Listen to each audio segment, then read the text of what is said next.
Samson, born at the heralding of the pre-incarnate Christ, miraculously conceived within a barren woman, declared a Nazarite by the word of Yahweh before his birth. One set apart for a lifetime of service to God, the one who would be the judge of Israel. Samson, the one who brought sunshine and joy into his parents' home. So much hope, so much privilege. But what a failure he was. He was a man driven by the lusts of the flesh, the lust of the eyes, and the pride of life. He wanted a no-good Philistine woman and demanded his father get her for him as wife. And this led to a series of sins and compromises that ended last chapter in the slaughter of 1,000 men. His life now is a godless, shocking, out-of-control mess. As we jump now into the final chapter of his life, recorded for us in Judges 16. Verse 1. Now Samson went to Gaza and saw a harlot there and went into her. When the Gazites were told, Samson has come here, they surrounded the place and lay in wait for him all night at the gate of the city. They were quiet all night, saying, in the morning, when it is daylight, we will kill him. Morally depraved, this one supposed to be set apart for the service of God. It's hard to imagine his life descending any lower morally, consorting with a lowly Philistine harlot. How wretched Samson's life had become, and the ludicrous Philistines are still plotting their revenge on Samson for his 1,000-man slaughter. The Philistines were the epitome of unclean, filthy, dirty, untouchable. But now they display their stupidity, still crafting and scheming against a superman with supernatural strength. Samson is a proven mass-killing machine, unstoppable by human means. In the morning, when it's daylight, we'll kill this scrawny little Mr. Sunshine. How laughable these Gazite, puny Gentiles believe they can kill the mighty Samson, servant of the living God. And Samson lay low till morning. Then he arose at midnight, took hold of the doors of the gate of the city and the 2 gateposts, and pulled them up, bar and all, put them on his shoulders and carried them to the top of the hill that faces Hebron. Samson shoots from the house, probably faster than a cheetah at full speed, then smashes the heavy city doors, gateposts, and locking bar, gates and bars designed to protect the city from siege war battering rams. And Samson just rips them from their protected foundations as if they were made of paper and cardboard, and trucks them about 60 kilometres on his shoulders to a hill near Hebron. Nothing is said of the guards who lay in wait for him. I think the guards' non-reaction hints to us of Samson's prodigious speed.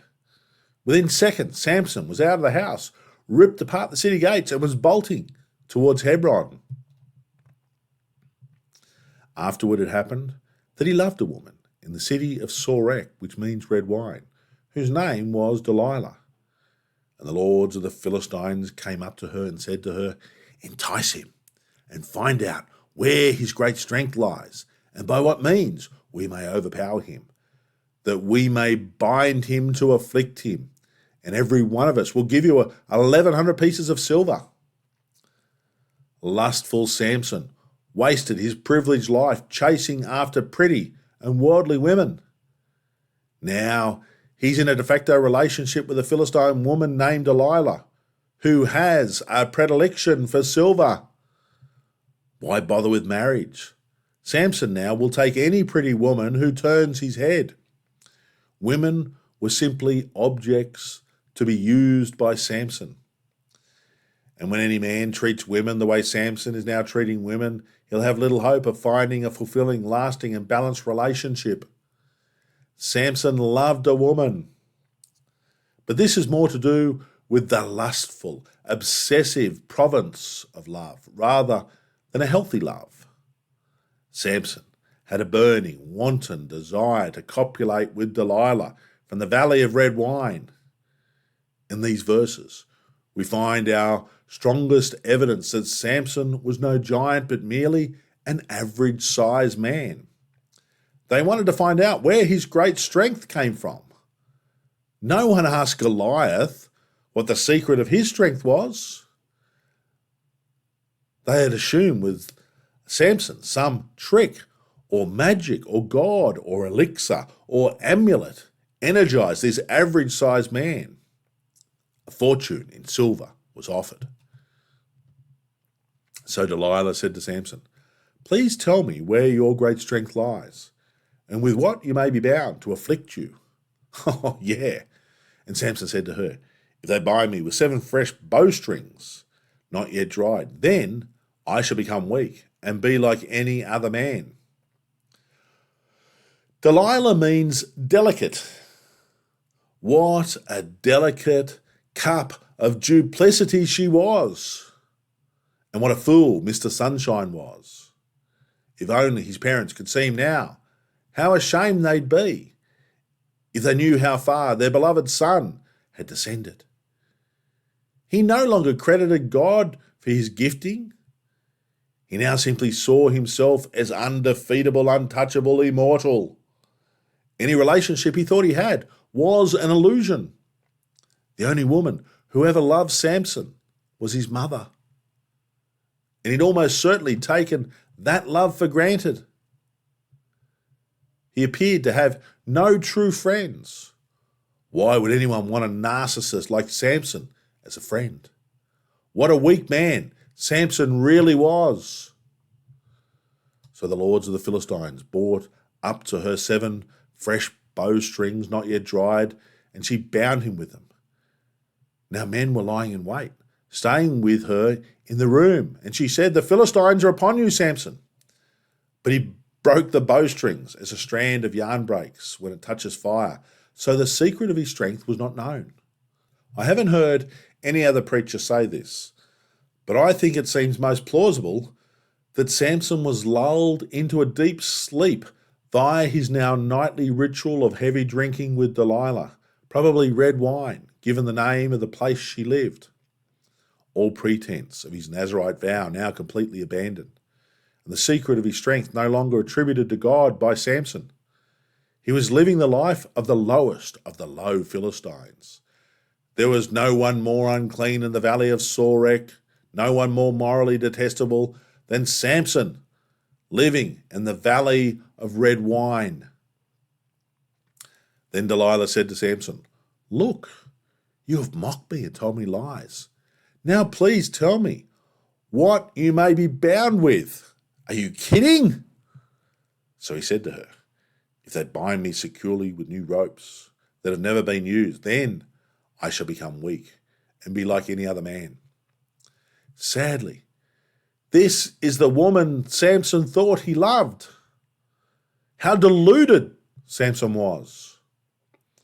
I've seen some men do stupid things when under the spell of a pretty woman. Sometimes a good-looking woman only has to smile at a man to have him lose all sense of reason. I've seen it happen more than once.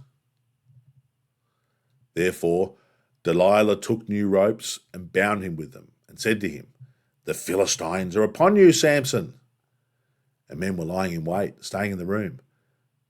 But he broke them off his arms like a thread. Samson is lusting for Delilah and red wine, and Delilah is lusting for a fortune in silver. Another drunken, immoral night in Delilah's bed, and another day of disappointment for Delilah and the Philistines. But this woman is relentless. She's intent on wearing Samson down.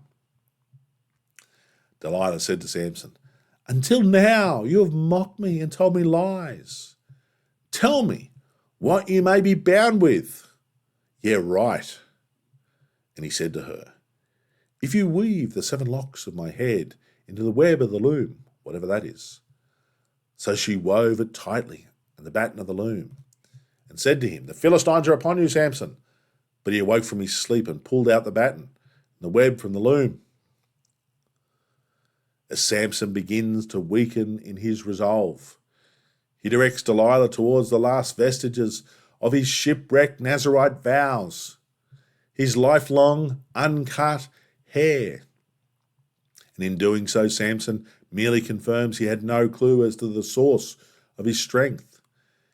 Samson had not only drunk from the grapevine in defiance of his vows, it seems likely he was now an habitual daily drinker. Perhaps he needed wine to relax, unwind, and go to sleep each night. Samson hadn't just been near the dead in defiance of his vows. He had piled up countless dead bodies with his own hands. He'd even eaten food from the plate of a dead carcass. As a Nazirite, Samson was expected to live a life wholly set apart for the service of God. Yet Samson's life was a moral cesspool. He didn't just associate with the unclean, he lived with them. He lusted after a Philistine woman. He was of the unclean. Then she said to him, "How can you say I love you when your heart is not with me? You have mocked me these 3 times and have not told me where your great strength lies." And it came to pass, when she pestered him daily with her words and pressed him, so that his soul was vexed to death. Once again, Samson demonstrates as strong as he is. He has no might to fight against the weapons a woman can yield. And at this point in the narrative, we've demonstrated clearly the high cost of low living. We see in his relationship with Delilah that the living should never date the spiritually dead. Those without Christ are dead in their trespasses and sins, and Samson had lowered himself down to walk the same dark paths as those of this world according to the prince of the power of the air. Christians, you must not intertwine your lives with dead people. They'll only bring you down, as Samson discovered. We also see in these events the corrupting power of money. Delilah was promised a fortune, and she would turn on her man for a purse full of silver. Even in Christian circles, money can and will corrupt people's behaviour. The great apostle Paul was a tent maker. He earned a living for himself with his own hands and preached Christ to the world, and succeeded as an evangelist like no other man could, through the invigorating power of the Holy Spirit, completely uncorrupted by the stench of money. Many pastors and ministers and priests have corrupted themselves by money. Most pastors earn way too much money. They're usually the highest paid person in their congregation. I've seen it numerous times in my life, pastors obsessed with money and power. What pitiful men, driven by their lusts for money, for power, forgetting their love for Christ. That he told her all his heart and said to her, "No razor has ever come upon my head, for I have been a Nazirite to God from my mother's womb. If I am shaven, then my strength will leave me, and I shall become weak and be like any other man." When Delilah saw that he had told her all his heart, she sent and called for the lords of the Philistines, saying, "Come up once more, for he has told me all his heart." So the lords of the Philistines came up to her and brought the money in their hand. What a sad and sorry state Mr. Sunshine has found himself in. His only relationship is a nagging, good-for-nothing, gold-digging, de facto germ of a woman.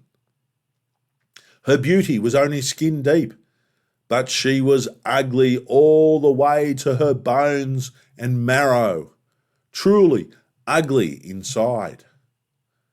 The story of Samson also has deep echoes that reflect back on our own lives. When we read the story of Samson and his repeated failures, we're reading the story of our own lives. We've been set apart for the service of God, yet every time we sin, we fail God. We're expected to live triumphantly for Jesus, given the sign of the Holy Spirit dwelling permanently within us, and yet our lives show a litany of failures to measure up to God's perfect standards. born again, set apart saints of God, elect before the foundation of the world. Yet countless failures. Countless failures. Failure to live up to our higher calling, just like Samson. And we'll conclude our Samson narrative in our study next week. God bless.